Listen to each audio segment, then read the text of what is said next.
What's up, guys? Alright, this episode was absolutely amazing. It, I really enjoyed sitting down with Michael and talking to her about fitness, mental illness, morning habits, business. So if you find any value or just like this, please tag her, take a screenshot and tag her in it, and share it on Instagram. She can be found at Tyler MIKAL-Chancy. The description of the spelling, the specific spelling will be in the description. Oops. Just tag her in it on Instagram, give her a shout out, let her know what you think.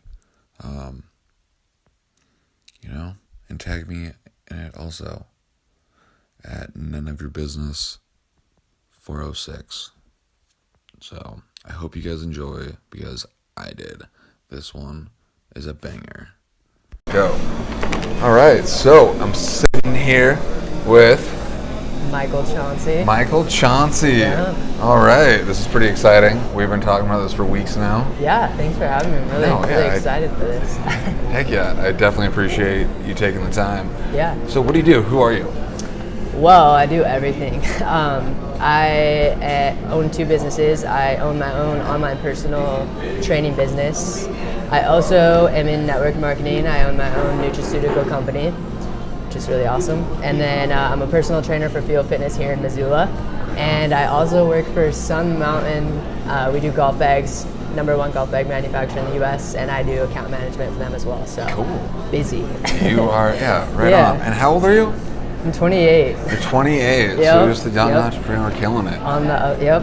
Yeah, it's like why I started this podcast, was like inspire young entrepreneurs and like young businessmen and women to like go do stuff. And like I see like the mission that you're on, and like I love it. I'm like, I need to talk to her. I want her on the show because I feel like you have a message. Yeah, absolutely. Thank you.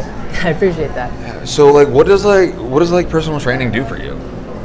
Personal training kind of for me is weird. So in high school, I was the skinny kid, right? I was 6 feet, 120 pounds, and I was a skinny kid. So I didn't want to be a skinny kid anymore.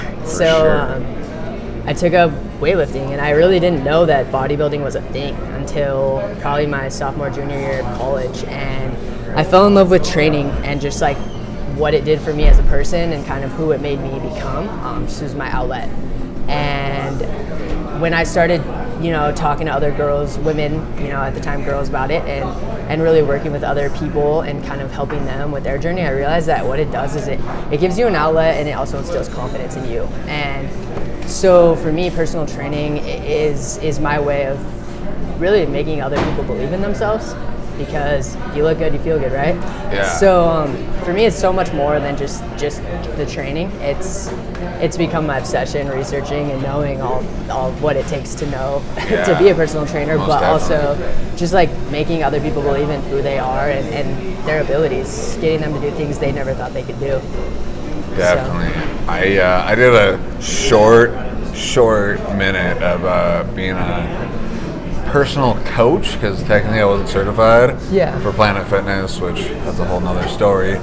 But like seeing my clients like come in the gym and like do something and change their life, like it was amazing. Like I got into powerlifting at 19, coming out of treatment, and I wanted to be the skinny kid. I didn't want to be the skinny kid anymore, so I got into powerlifting, and like it's just if I don't go to the gym, I'm fucked. Yeah, it's definitely something that you look forward to. And I mean, it's kind of fun to see people that really don't like being there, and you train them a couple times and they're like looking at the clock like, is this over yet? But then like by the time you're really like well into the program, they're looking forward to it, and it's something they actually talk about outside of the gym. It's something that becomes their own, I guess. Yeah. So how did you like get into like why don't, if I can say this properly, why are you like working with Fuel instead of like doing it on your own? Like why?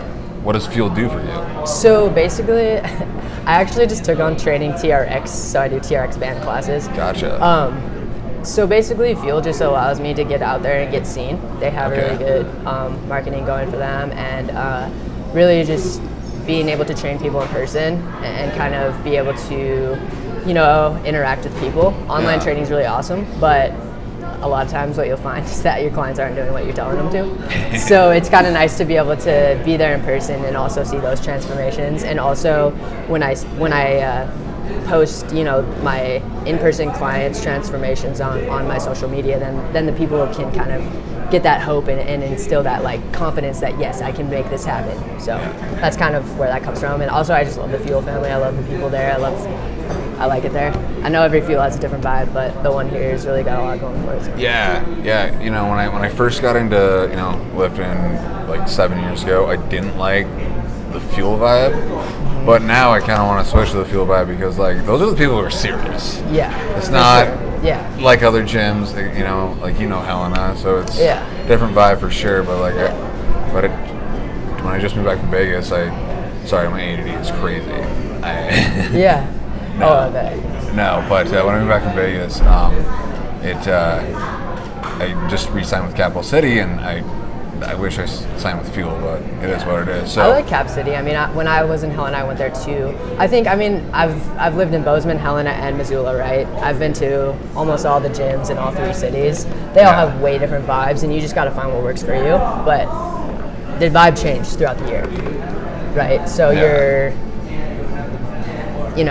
you got right now everybody's getting ready to compete in the spring. So everybody's cut and lean, and I'm in there like, oh my gosh, you know.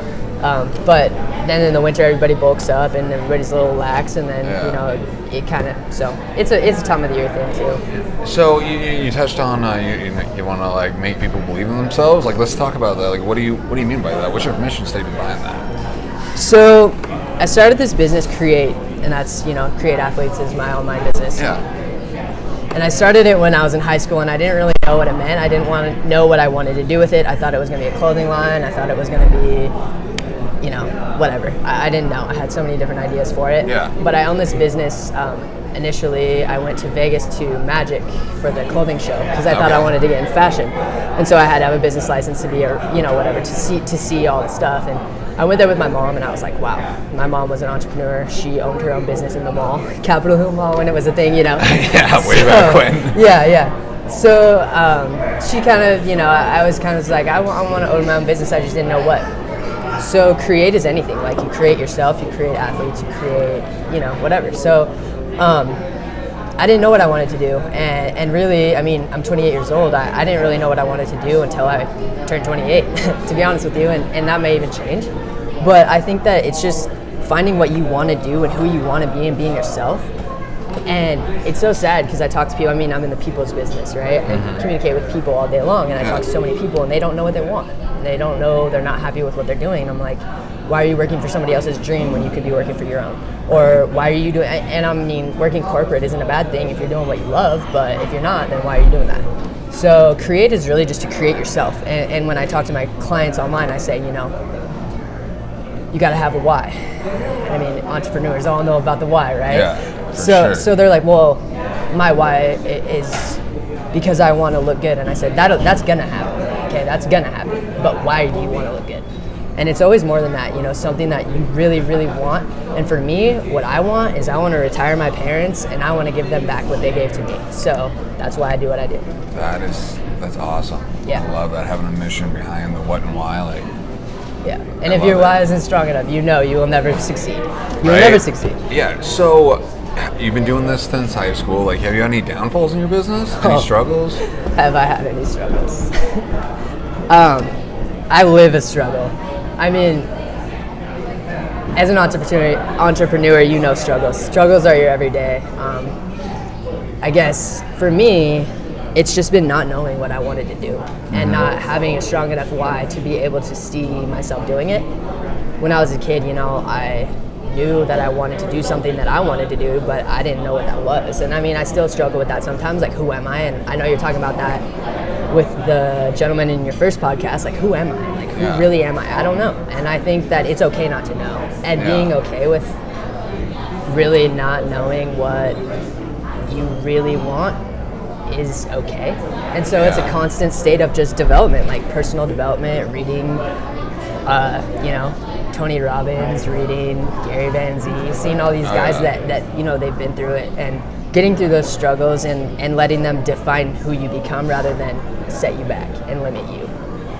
I mean, struggles are every day. Yeah, struggles are for sure. So you got struggle, through your business. Like for me, I went to treatment for 19 for heroin, and then like I did it, pretty well for a while, and then in Vegas I almost died. That's a whole other story. So those are my personal struggles. Do you have any personal struggles you want to share? Like you don't have Absolutely. to. No, yeah, I'll share some personal struggles. So I went to North Dakota for school for 2 years, and I was running track there, and track just wasn't what I wanted to do. I didn't love it. I didn't want it enough, and I became very depressed, very suicidal. I was, it was hard for me to see past what am I gonna do.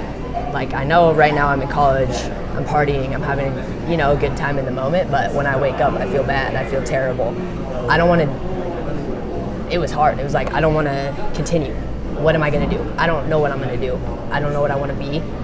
And I mean, when you're 19, you're like, I need to figure it out now. Yeah.